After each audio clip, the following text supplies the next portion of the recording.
Vayrusa koronayê û proseya karantînayê bi giştî li cîhanê li gel karîgeriyên nerênî li ser hinek kertan karîgeriyên erênî jî çêkir. Yek ji van kertan jî gulfiroşî ye. Li gor agahiyan di maweya pandemiyê de karê gulfiroşên li Stenbolê gelekî baştir bûye.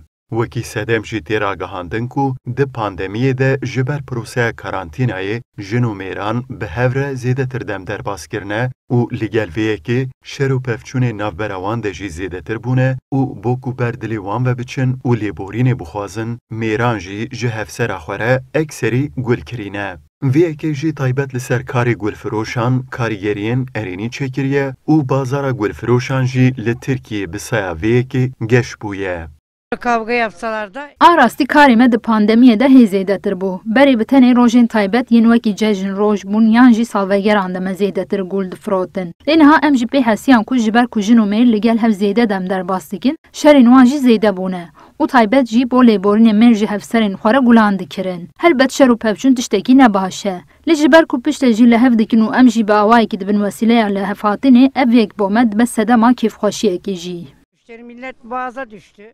Li gor agahiyên gulfiroşan di vê maweyê de cure gul û kulîlkên ku herî zêde têne kirîn, gulên sor û orkîde ne.